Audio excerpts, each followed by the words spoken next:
la suficiencia de la gracia de Dios, y vamos a tener como pasaje la segunda carta a los Corintios, capítulo 12, versículos del 1 al 10.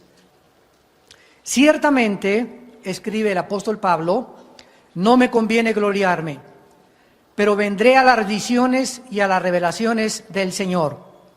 Conozco a un hombre en Cristo que hace 14 años, si en el cuerpo no lo sé, si fuera del cuerpo no lo sé, Dios lo sabe, fue arrebatado hasta el tercer cielo.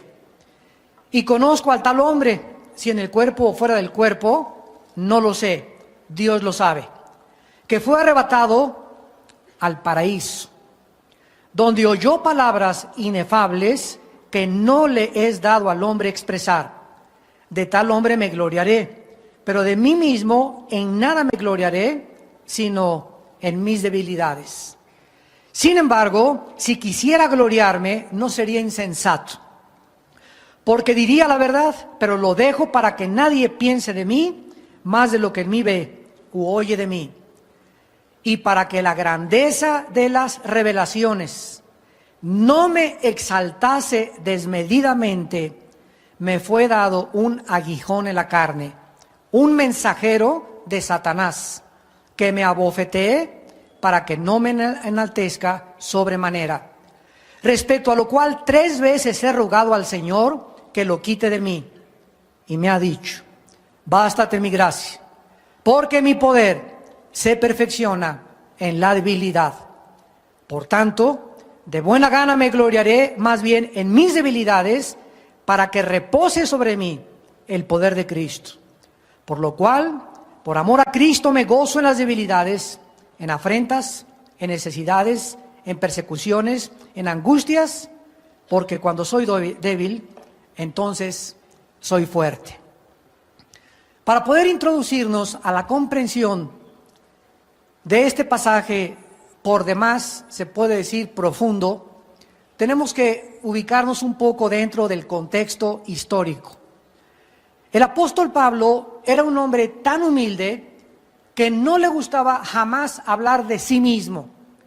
Nunca quería traer la atención sobre su persona, ni en el púlpito, ni en sus estudios, porque no le gustaba alabarse a sí mismo, mucho menos jactarse de sus dones, o de sus visiones, o de sus experiencias espirituales con Dios. Por causa de esta razón, muchos falsos maestros lo comenzaron a atacar y comenzaron a propagar por ahí los rumores de que el apóstol Pablo, él no tenía experiencias espirituales. Murmuraban y diciendo, ¿cómo puede Pablo llamarse apóstol si nunca ha tenido visiones, ni sueños, ni milagros, ni revelaciones de Dios? Pablo, pues, entonces, tuvo la necesidad de defenderse ante sus críticos y al mismo tiempo salvar a la iglesia de Corintio de los falsos maestros. Esta es la razón por la cual en este pasaje, después de 14 años que él tuvo una experiencia por demás increíble, en la que fue llevado al cielo, sacado de su cuerpo y llevado a la presencia de Dios, 14 años después, él la comparte porque le es la imperiosa necesidad de hacerlo. O sea que durante 14 años a nadie le contó lo que le había sucedido, porque lo guardó como una experiencia muy personal entre Dios y entre él. Esta es la razón, repito, por la cual ahora comienza a compartir sus experiencias, porque no tenía opción alguna. Dice el versículo 1, ciertamente, y así es como comienza, no me conviene gloriarme, pero vendré a las visiones y a las revelaciones del Señor. Él era un hombre que había sido llamado por Dios, a quien el Espíritu Santo se reveló a él. Lo recordamos en Hechos 9, en el camino a Damasco, cuando iba en su caballo, lleno de odio, lleno de amargura, persiguiendo a los cristianos, cuando un rayo de luz lo tumba del caballo y oye una voz que le dice, Pablo, Pablo, ¿por qué me persigues? Dura cosa te es dar de coces contra el aguijón. En otras palabras, te vas a romper la cabeza antes de que quieras tumbarla a topes y te puedes descalabrar. Pelear contra Dios es estar dando de coces contra el aguijón. En el versículo del 2 al 6, comienza Pablo a relatar esta experiencia espiritual inimaginable, increíble y maravillosa, pero repito, que la comparte 14 años después. Y miren ustedes la humildad de este hombre de Dios, de la manera como la comparte. Vean que no usa el pronombre personal en primera persona. Dice, conozco a un hombre en Cristo. No dice, yo Pablo.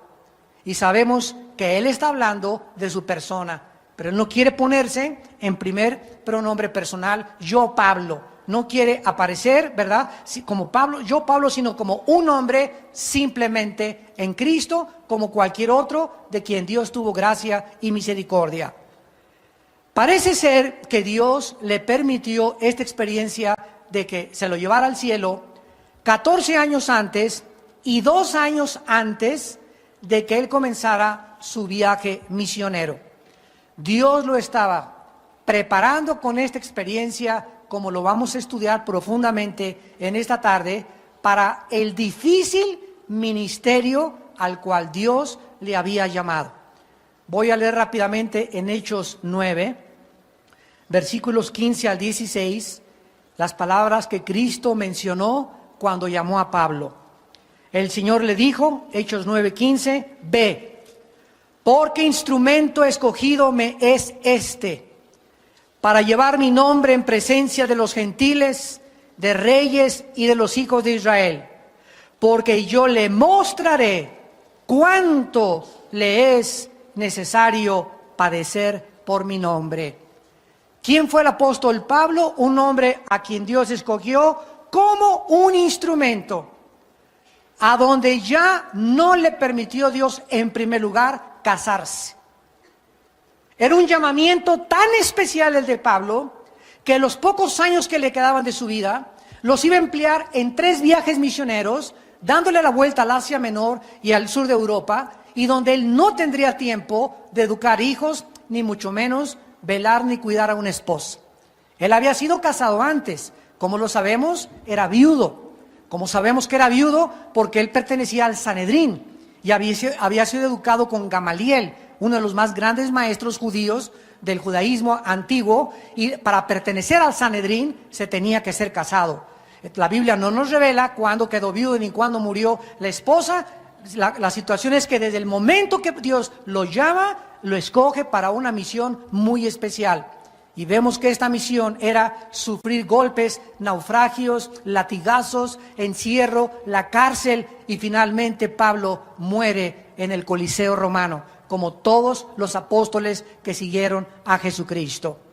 Entonces Pablo comienza a narrar esta experiencia que anteriormente otros hombres y después de él la tuvieron. ¿Quiénes en el Antiguo Testamento fueron llevados al cielo? Bueno, sabemos que Enoc. Nada más que Enoc ya no regresó, fue arrebatado y allá se quedó. Otro que fue llevado al cielo fue Elías. Vinieron carros de fuego de Dios y lo arrebataron enfrente de Eliseo, Segunda de Reyes 2, y se lo llevaron al cielo, pero tampoco regresó Elías. Y después vemos al profeta Ezequiel, que fue arrebatado y llevado al pasado, fue transportado al pasado. Estaba Ezequiel con todos los judíos llorando, ¿por qué nos ha pasado esto? ¿Y por qué ha sucedido esto? ¿Y por qué nos juzgó Dios? ¿Y por qué nos está yendo tan mal por la cautividad babilónica? Entonces el Espíritu Santo toma Ezequiel capítulo 9, 10 y 11, y lo saca de esta dimensión y lo transporta al pasado, y le dice el Espíritu Santo, te voy a llevar para que te asomes al templo y veas lo que los sacerdotes estaban haciendo. La causa por la cual el pueblo ahorita está chillando y sufriendo es por pecados del pasado. Y lo lleva al pasado y le permite ver a Ezequiel todo lo que en secreto los líderes espirituales de Israel estaban haciendo. Entonces él fue sacado de su cuerpo, llevado al pasado y vuelto a regresar otra vez. Otro hombre que Dios también se llevó al cielo fue al apóstol Juan. Al apóstol Juan en Apocalipsis 4 dice, oí una voz que me dijo, sube acá, así como si fuera el primer piso de una casa, sube acá. Y de repente Juan, en la isla de Patmos, él estaba prisionero bajo el emperador romano, es sacado de su cuerpo y llevado al cielo. Y Juan dice, vi un trono alto y sublime, con un arco iris alrededor, con colores refulgentes como las piedras preciosas, con 4 seres vivientes, 24 tronos con 24 ancianos, que decían, santo, santo, santo es el Señor. Y vemos que Juan comienza a relatar lo que él vio en el cielo, pero Juan también regresó a la tierra. Entonces Dios es poderoso, ¿verdad?, para sacar a cualquiera de su cuerpo, llevarlo al cielo y darle visiones, pero no solamente para que tenga visiones, sino para cumplir propósitos muy santos y muy sagrados conforme a su plan eterno en Jesucristo.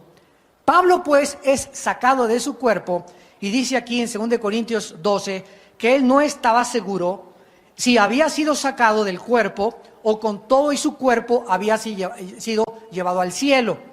Pero él mismo escribió posteriormente que la carne y la sangre no pueden heredar corrupción. Así que él no pudo haber ido en su cuerpo al cielo, porque la carne y la sangre no pueden salir de esta dimensión, porque este cuerpo fue diseñado para vivir bajo estas 4 dimensiones en las cuales vivimos. Y otro hombre que fue sacado también fue Isaías. En el capítulo 6 dice que fue sacado de su cuerpo y llegó al cielo y vio ahí un trono alto y sublime, los querubines, y gritó, inmundo soy de labios, ten misericordia de mí, Señor. Estas experiencias celestiales, ¿cuántos quisieran tenerlas? Nadie levanta la mano y dice, yo quisiera ir al cielo. ¿Saben por qué la levantaron? Porque no saben lo que están pidiendo.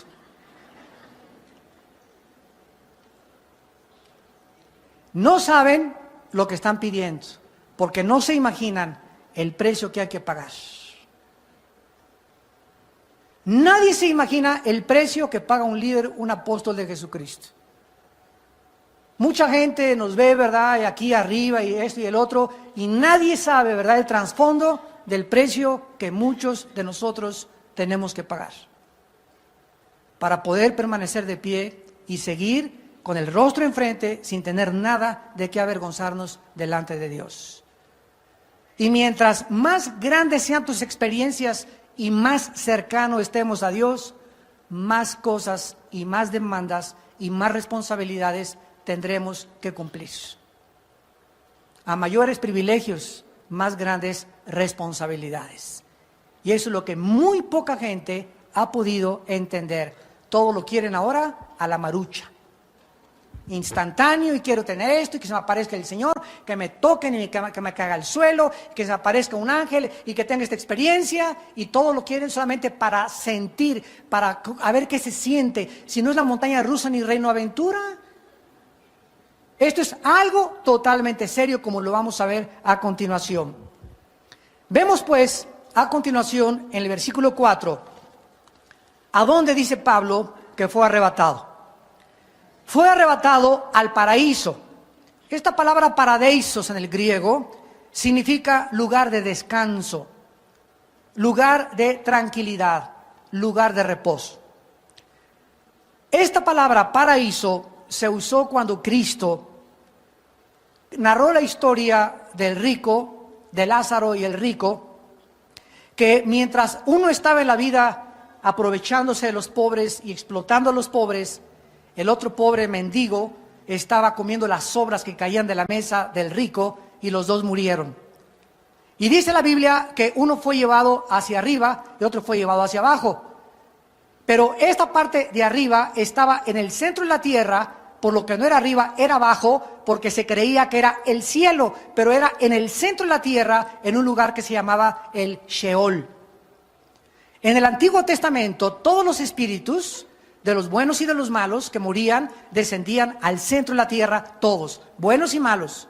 Y nadie sabía qué había ahí en el centro de la tierra, más que era un lugar de la sepultura o el lugar de los muertos, que es lo que significa la palabra hebrea Sheol. Viene Cristo y nos corre las cortinas y nos enseña que ese lugar en el centro de la tierra estaba dividido por una cima. De un lado estaban los que estaban en el paraíso, o también se le llama el seno de Abraham. Y del otro lado estaba el infierno, o la palabra griega, el Gena. los que estaban en el infierno podían ver a los que estaban en el paraíso. Y pedían a gritos que por favor les dieran algo de beber, que por favor fueran arriba a la tierra, que le hablaran a los papás, a los hermanos, que no bajaran a ese lugar horrible que se llama el infierno. Pero ellos no podían ya por toda la eternidad pasar al otro lado, y los que estaban en el lado del paraíso estaban esperando desde Adán. Adán no se murió y se fue al cielo, descendió al Sheol. Desde Adán hasta la muerte de Cristo, todos descendieron al paraíso, los justos. Cuando Cristo muere en la cruz del Calvario, su cuerpo lo enterraron. Y ahí se quedó su cuerpo físico envuelto en la túnica con algunas especies para que no creían que se iba a echar a perder el cuerpo, ¿verdad? Porque la sangre se comienza a corromper, aunque el cuerpo de Cristo nunca se hubiera podido descomponer porque su sangre era perfecta, no tenía pecado. Lo envolvieron y entonces Él sale de su cuerpo en espíritu y baja el espíritu de Cristo. Durante los 3 días que estuvo en la tumba, su espíritu baja al centro de la tierra al anunciarles a los espíritus encarcelados, 1 Pedro capítulo 3, su victoria sobre el pecado, sobre Satanás y sobre la muerte. Y a todos los que estaban en el paraíso, se los lleva Cristo, Efesios 4, subiendo a lo alto, se llevó cautivo a la cautividad, y a todos los que estaban en el paraíso se los llevó y entró con ellos al tercer cielo, al lugar santísimo, donde entraba el sumo sacerdote en el Antiguo Testamento, al lugar donde estaba el Padre, a presentar su sangre y a poder ahora sí darles entrada a todos esa legión de justos a la entrada de su Padre, donde ahorita ellos se encuentran. O sea que desde la muerte de Cristo hasta el siglo XXI, donde nos encontramos, los que han muerto después de la resurrección de Cristo ya no bajan al centro de la tierra, los justos, sino que ausentes del cuerpo, 2 Corintios 5, presentes en el Señor.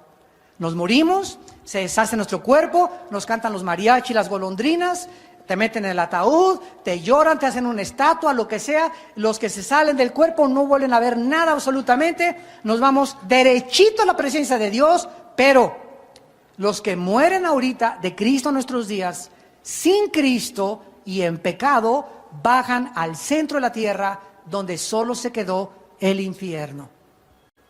O sea que el infierno sigue estando en el centro de la tierra. Junto al infierno hay otro lugar que se llama el abismo. Y en el abismo no habitan espíritus humanos, ahí habitan espíritus de demonios. Y hay otro lugar que se llama las prisiones de oscuridad o el Tartarus, donde están encerrados los ángeles que violaron la genética en Génesis 6 y están esperando el día del juicio hasta después del milenio. Así que hay 3 prisiones en el centro de la tierra: el infierno, el abismo y el Tartarus o el Abadón. Entonces, esto es lo que la Biblia nos muestra, y cuando Pablo fue arrebatado al cielo. Ahora el paraíso está ¿en dónde? En el cielo. Vean ustedes en Juan capítulo 14, lo que el Señor Jesucristo les consoló diciéndoles a los discípulos. Juan 14, Cristo se iba a ir ya de ellos. Se iban a quedar solos. El Espíritu Santo iba a bajar y los iba a acompañar hasta el día de su muerte, como lo está con nosotros. Pero en este periodo, donde Cristo ya no iba a estar con los discípulos, les dijo estas palabras en Juan 14: no se turbe vuestro corazón, creéis en Dios, crean también en mí. O sea, mientras estamos en el cuerpo, amados santos, no dejemos que nadie nos robe nuestra paz, nuestra tranquilidad. Vamos camino, vamos en la barca navegando con vientos contrarios, tenemos que seguir remando.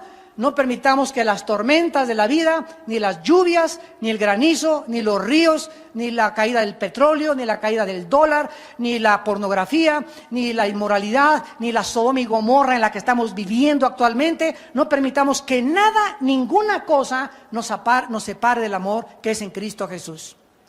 No permitas que tu corazón se turbe. Esta palabra turbarse significa agitado, incierto, intranquilo.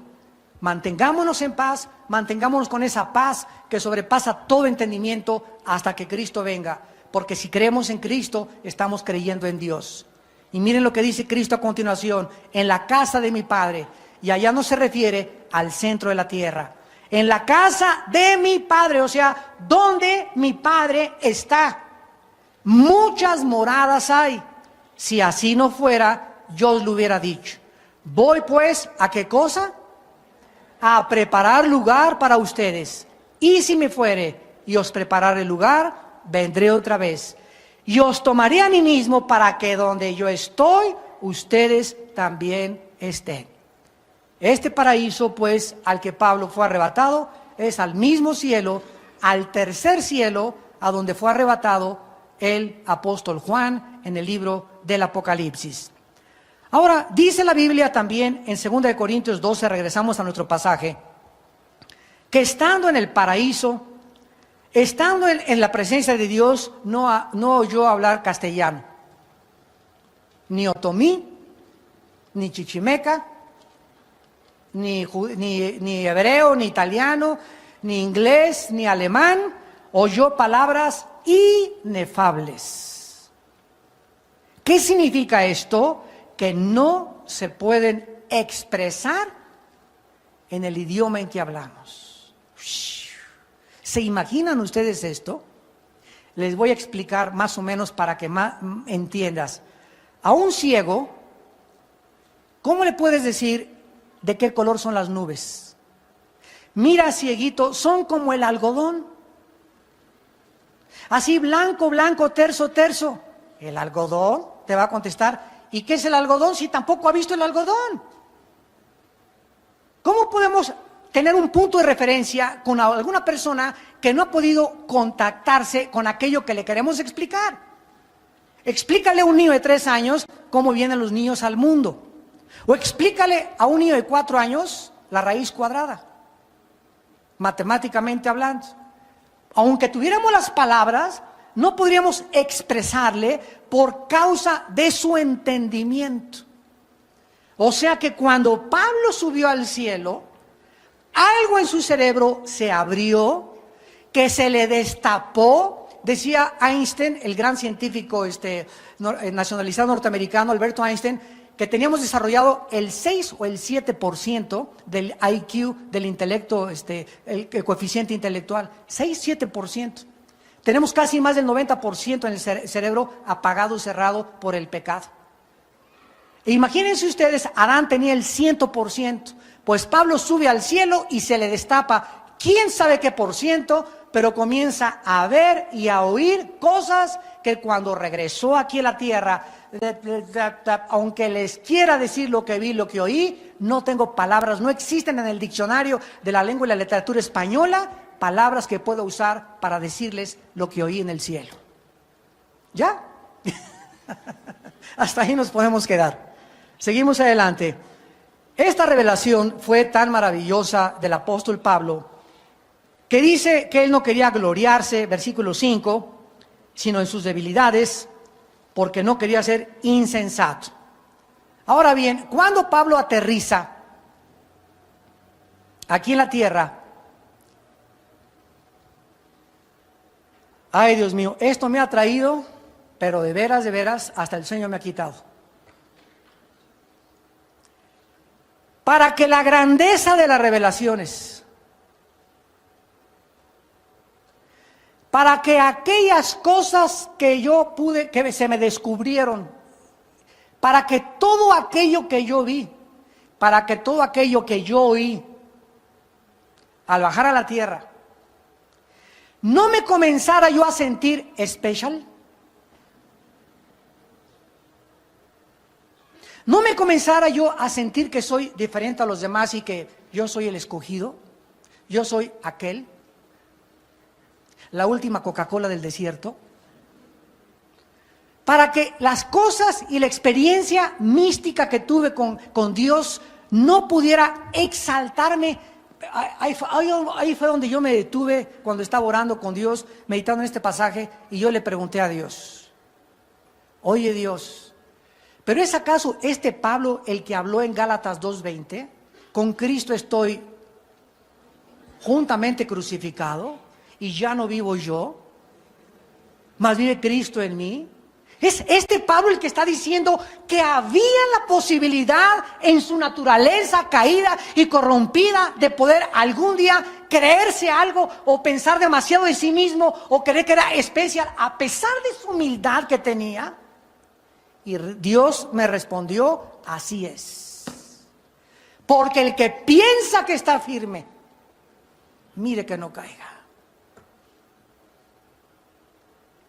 No importa lo grande que hayamos visto de Dios y la experiencia que hemos tenido, que hablaste en lenguas, que se te apareció el ángel Gabriel, que navegaste, que te fuiste, que viste al diablo, que viste a los demonios, etcétera, etcétera. Nunca te creas algo especial por el sueño o por el don que tienes, porque no eres nada más que todos somos siervos inútiles, indignos, que por la gracia y la misericordia de Dios somos lo que somos.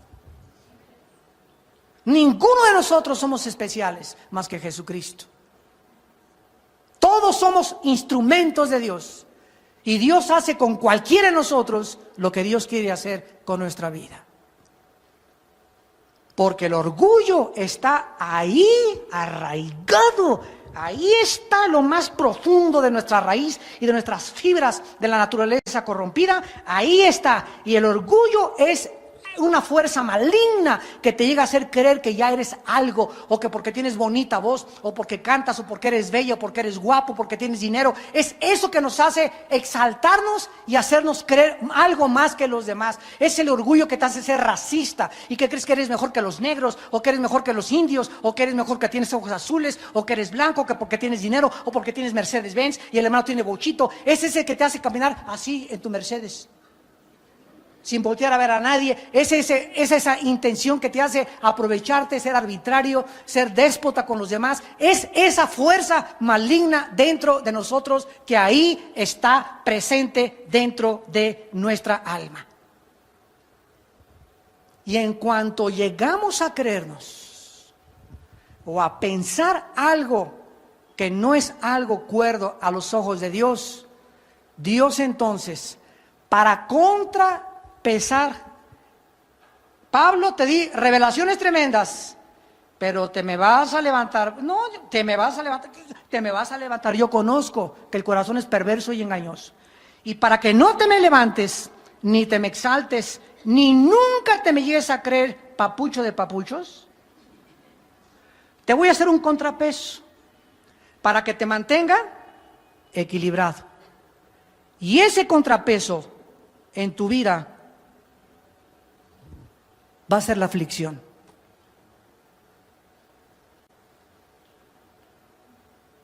Vas a mantener durante toda tu vida algo que te va a hacer sufrir. Y no te lo voy a quitar. Porque el problema no está tu enfermedad, sino tu problema va a estar en que en esa enfermedad yo no esté contigo.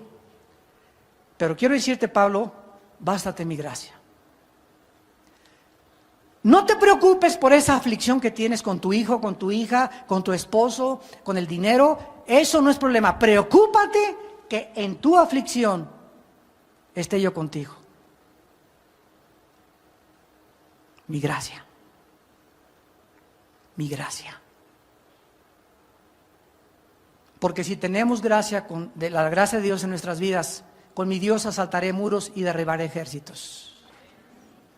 Y aunque ande en valle de sombras y de muerte, no tendré miedo, porque tú estarás conmigo. Preocupémonos durante toda nuestra vida, no por lo que nos aflige, ni por lo que nos hace falta. Preocupémonos si Dios está con nosotros. Cualquiera se hubiera vanagloriado de haber sido al cielo, pero Pablo no quería ser juzgado por estas cosas que Dios le había manifestado.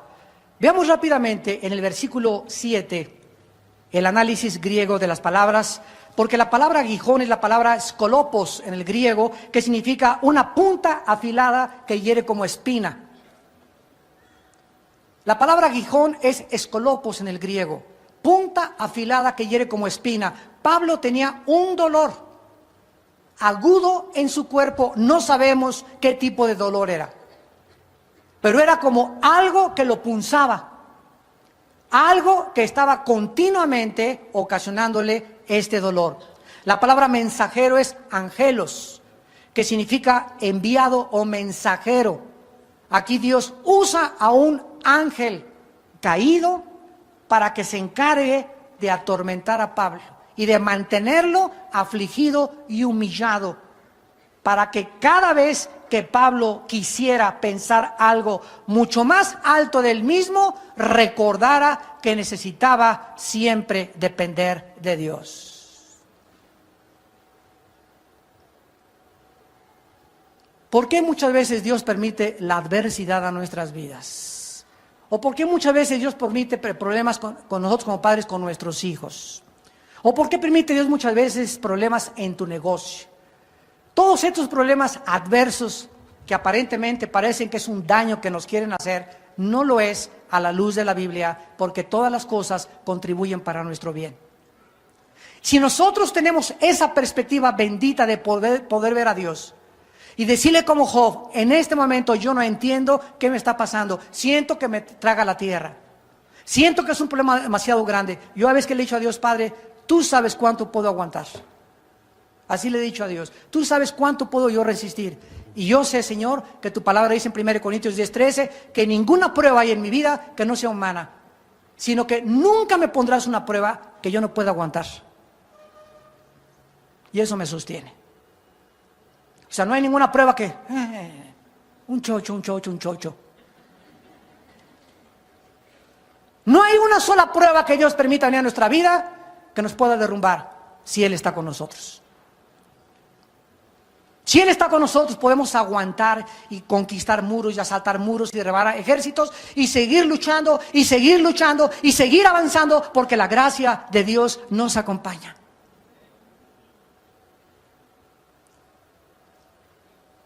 La palabra carne es la naturaleza corrompida humana. Este aguijón, este dolor que Pablo no era un dolor moral o mental o espiritual, era un dolor físico, era una dolencia física, era un problema físico que Pablo tenía. Muchos dicen, he oído, que era un problema oftalmológico, o sea, de los ojos, porque en Gálatas escribe y les dice, mirad con cuántas grandes letras les escribo. Puede ser en los ojos, pero todo es verdad, especulación. No sabemos a ciencia cierta qué tipo de enfermedad o de dolor le permitió Dios tener. Y la palabra abofetear es la palabra griega colapiso, que significa golpear con el puño. O sabemos que es algo que sentía así Pablo en su cuerpo, algo que lo estaba atormentando y causándole aflicción continua. Dice en Romanos capítulo 12, versículo 3. Digo pues por la gracia que me es dada, a cada cual que está entre ustedes, que no tenga más alto concepto de sí que el que debe tener, sino que piense de sí con cordura, conforme a la medida de fe que Dios repartió a cada uno. ¿Qué se nos exhorta? Es Pablo el que escribió esta carta a los romanos, que tengamos cuidado de no pensar más allá o más alto de nosotros mismos de lo que somos. El día que tengas dinero, nunca te vayas a enorgullecer del dinero, porque no lo oíste tú, te lo dio Dios. El día que tengas un logro y que alcances una carrera, dale gracias a Dios que te dio papás o el dinero para alcanzar esa carrera que no se los dio a otros. El día que tengas algún éxito en la vida, no te vanaglories, porque todos los que llegan al éxito, deportistas, artistas de cine, cantantes, políticos, filósofos, todos los que alcanzan el éxito sin Dios, al llegar ahí arriba, se enferman, se descomponen, porque el poder descompone, la gloria, el aplauso, los halagos, vuelven locos a los artistas, hasta en el psiquiátrico acaban muchos de ellos, a deportistas, a políticos. ¿Por qué? Porque no fuimos creados para alcanzar nada en la vida sin Dios. Separados de Él, nada podemos hacer. Nada. ¿Qué es nada? Nada. Nada. Y Pablo en el versículo 8, regresamos al versículo 8 de 2 Corintios 12, le pide a Dios 3 veces: Dios, quítamelo. Señor, quítamelo. Oh Señor, quítamelo. Ya no lo aguanto. Quítame este marido cocodrilo que tengo. Prefiero que te lleves a este hijo mío. Quítame esa hija, o quítame aquello, Señor. O que este dolor, por favor, te lo suplico. ¿Cuántas veces hemos nosotros rogado por eso y no te ha quitado Dios a tu esposo o a tu esposa, o a ese hijo, o a esa mamá, o a ese jefe de tu trabajo? Y Dios ha dejado que lo tengamos.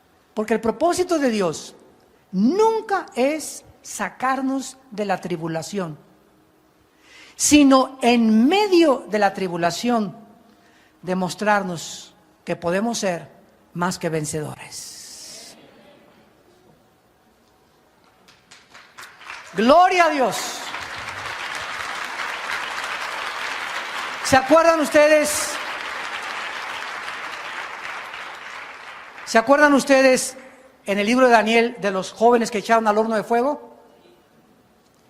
Eran 3 y cuando se asomaron al horno eran 4. Y cuando los sacaron del horno, bueno, ni los botones les olían a ceniza. Parecía como que venían de Cancún.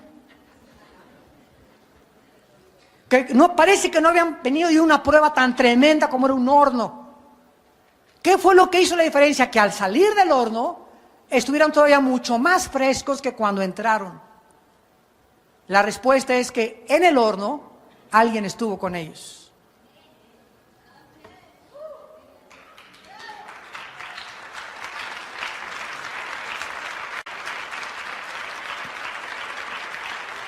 Cuando tú atraviesas una prueba y Dios está contigo, al acabar la prueba, te ve la gente que ni siquiera se imaginó en qué prueba pasaste. No hay un rastro de amargura en tu vida ni de rencor, simplemente porque en esa prueba la pasaste con el Señor junto a ti. Pero todos aquellos que pasan pruebas y que en esa prueba Dios no estaba con ellos, cuando salen de la prueba, sin excepción, salen amargados. La amargura es el primer síntoma que un ser humano manifiesta cuando él está viviendo sin Dios. La frustración, la amargura, la desesperanza, la desesperación. Y Pablo entonces oye la respuesta de Dios: bástate mi gracia, porque mi poder, mi querido Pablito, se perfecciona en tus debilidades. Podemos encontrar por lo menos 3 razones por las cuales Dios rehusó, y también tal vez a tu vida o a mi vida, no nos quite algunos aguijones que algunos tenemos. El primero fue porque Dios lo quería proteger del enorgullecimiento, del orgullo espiritual. Esto es una asombrosa revelación porque nos muestra, repito, el grado tan profundo de corrupción que creemos que ya estoy crucificado con Cristo, ya soy Jesús, ya nada hasta que nos muramos. Tendremos la naturaleza caída y corrupta, y ahí cuando tengas 90 años de edad, vamos a seguir luchando, ya antes de que nos lleven al panteón, vamos a seguir luchando hasta el último suspiro contra el pecado. Es una guerra hasta la muerte, hasta que muramos y resucitamos y dejemos este cuerpo corruptible en la tumba y se nos entregue el nuevo cuerpo. Hasta ese momento seremos libres eternamente de la presencia del pecado. Así que nunca te confíes, jamás, en la altura espiritual que has alcanzado. Cuídate, porque puedes caer, y mientras más alto subas, de más alto te caes. En segundo lugar, Dios le quería revelar su poder a Pablo. Mientras más débil fuera Pablo, más era glorificado Dios. Bástate mi gracia, o sea, la presencia de Dios en la vida de Pablo. El amor y las bendiciones eran suficientes para que Pablo soportara el sufrimiento. Esta palabra bástate es preciosa. Es la palabra arkei, que significa poder suficiente o fortaleza para enfrentar cualquier peligro. O sea, la gracia que Dios nos da. Esa fuerza espiritual que solo viene del cielo, no del psiquiatra, no de los tranquilizantes, no de las drogas, no del consuelo del doctor a corazón, no de Walter Mercado, no de nadie. Es algo que viene del cielo nada más. Y que Dios quiere que tú experimentes y que es real. Es real. Pero hasta que no pasamos esa prueba, no podemos descubrir que es real. Y es esa prueba, es ese poder que Dios nos da para decirnos que con esa presencia podemos enfrentar cualquier cosa en la vida. Cualquier cosa en la vida. Porque ni lo alto, ni lo presente, ni lo invisible, ni lo visible, ni demonios, ni la desnudez, ni la pobreza, ni la espada, ni la persecución, ni la muerte de mi esposa, ni la muerte de mi esposa, ni la muerte de mis hijos, nada, ni nadie, nunca nos podrá separar del amor de Dios, que es en Cristo Jesús, Señor nuestro. Nada, nada, nada, nada.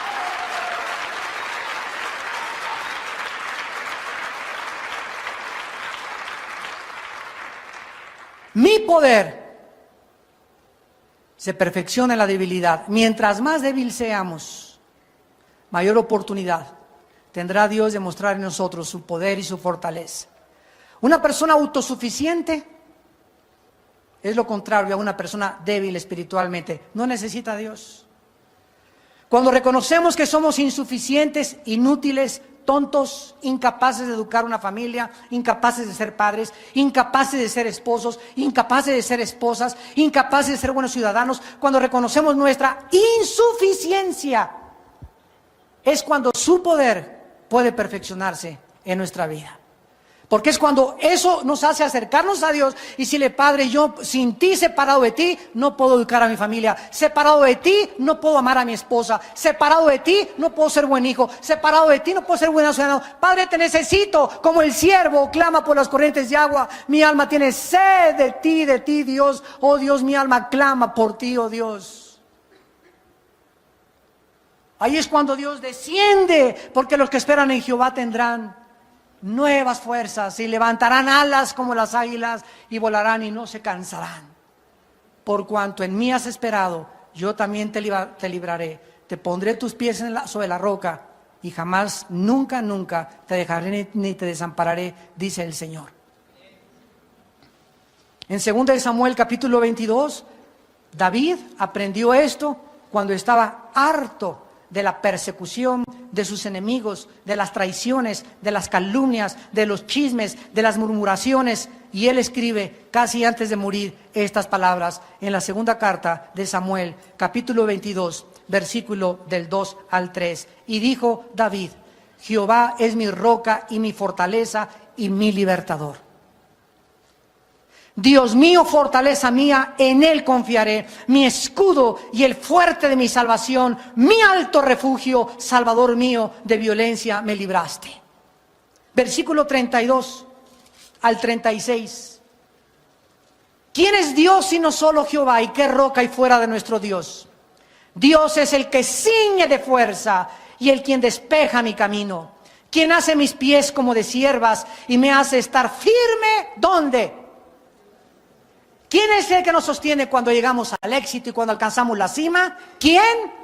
Dios. Pero si estamos en las alturas y alcanzamos la montaña, sin Dios nos derribamos. Él es el que nos hace estar firme en las alturas. Quien adiestra mis manos para la batalla, de manera que se doble el arco de bronce con mis brazos, me diste asimismo el escudo de tu salvación y tu benignidad me ha engrandecido. Él es el que perfecciona su poder en nuestras debilidades. Cuando tú llegues hoy en la noche a tu casa y le digas, y caigas de rodillas y le digas a Dios: Padre, Señor, ya no puedo en mi matrimonio con mi esposa. Oh Dios, ya no puedo con mi hijo, ya no puedo con mi hija, Señor, y comiences a llorar. Y comiences a reconocer tu debilidad, tu insuficiencia para poder tener sabiduría y darle una solución a ese problema. Cuando Dios nos ve así, quebrantados y contritos, reconociendo que estamos levantando al cielo y que le estamos diciendo: solo tú puedes hacer esto, solo tú puedes cambiar las vidas. Yo no soy Dios, yo no soy tu Dios, tú eres el que puedes cambiar las circunstancias. Yo vengo a ti y a pedirte y a alabarte y a bendecir tu nombre. Ahí en ese momento algo se va a apoderar de nosotros, que nos va a hacer levantarnos, después va a secar nuestras lágrimas y nos vamos a sentir fortalecidos y con ganas de seguir viviendo.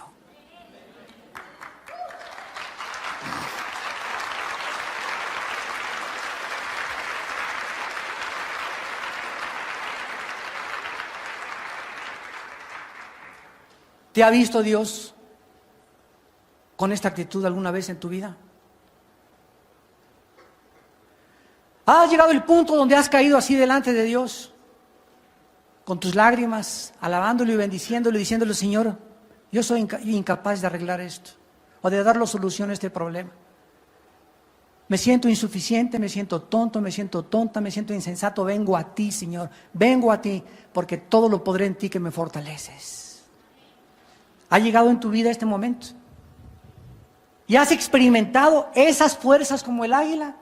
¿Saben ustedes por qué en Isaías 40 se usa el ejemplo de las águilas? Porque es la única ave que cuando las tormentas vienen, cuando viene la tormenta, todas las aves vuelan y se van a esconder.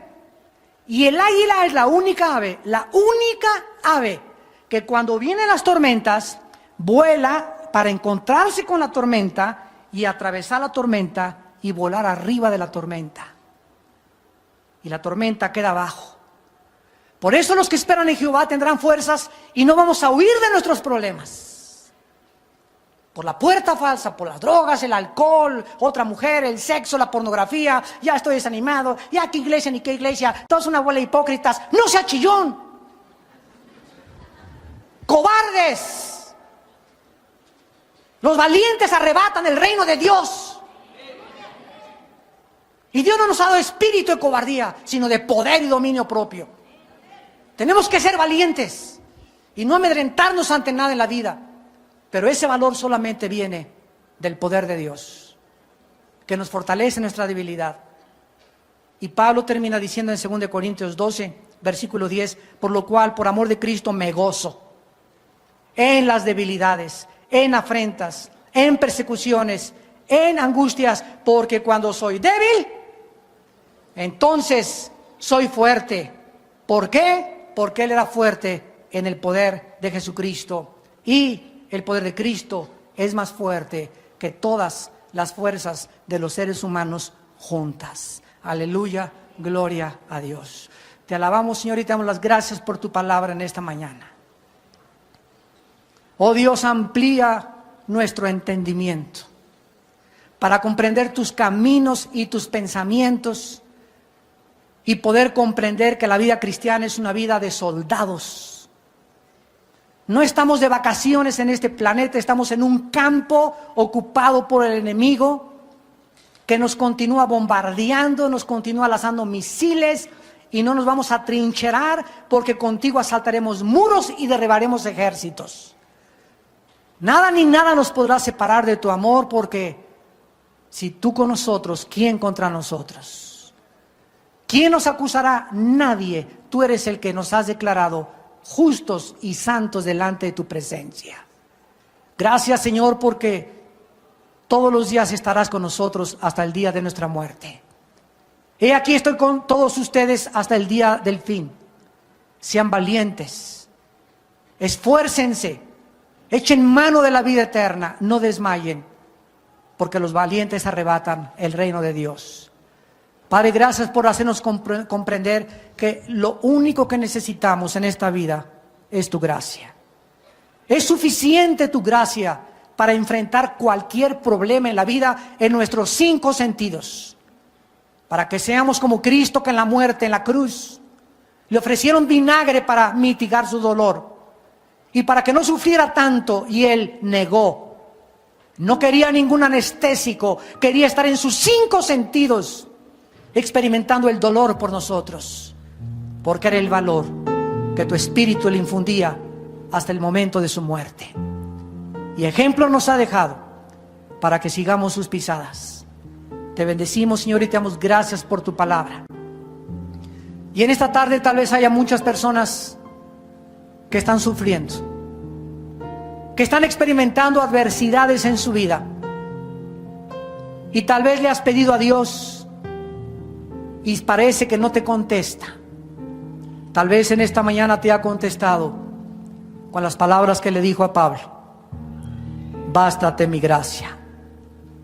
No necesitas que te quite ese problema. No necesitas que te saque de ese problema, porque quiero que aprendas que en medio de tu problema que tienes ahorita, mi gracia es suficiente. Y mientras tú te sientas que me necesitas, voy a perfeccionar mi poder dentro de ti. Y te voy a hacer sentir y experimentar que lo único que necesitas es a mí. Porque Él es la roca. Dirá Jehová, castillo mío, esperanza mía, mi Dios, en quien confiaré. Y muchos de ustedes en esta tarde también que nos ven por la televisión, si no tienes a Cristo todavía como tu roca, como tu fortaleza, no vas a aguantar las pruebas de la vida. Tarde o temprano vas a sucumbir, vas a ser derrotado. Los vientos te van a arrastrar al mundo, porque la única fuerza que nos sostiene es la gracia de Dios. Yo te invito en esta tarde a que vengas a Cristo, a que vengas a la cruz y le pidas perdón por tus pecados y le permitas a Dios entrar a tu corazón y mostrarte que no somos suficientemente sabios, ni poderosos, ni fuertes para vivir la vida sin Él. Lo necesitamos profundamente en nuestra vida. Si quieres aceptar a Cristo en tu vida, dile a Dios estas palabras. Ahí en tu lugar, con tu corazón inclinado, dile: Señor mío y Dios mío, creo que la cruz pagaste con tu sangre por mis pecados, que a los 3 días resucitaste de los muertos y que ahora me prometes entrar a mi vida en la persona del Espíritu Santo para darme ese poder para vivir que yo no tengo, poder para vivir. Te pido perdón por mis pecados y te pido que entres a mi corazón como mi Señor y mi Salvador, porque te lo pido y te doy las gracias, ya que ahora sé que solo tu gracia es suficiente para que yo pueda seguir viviendo. En el nombre de Cristo. Amén.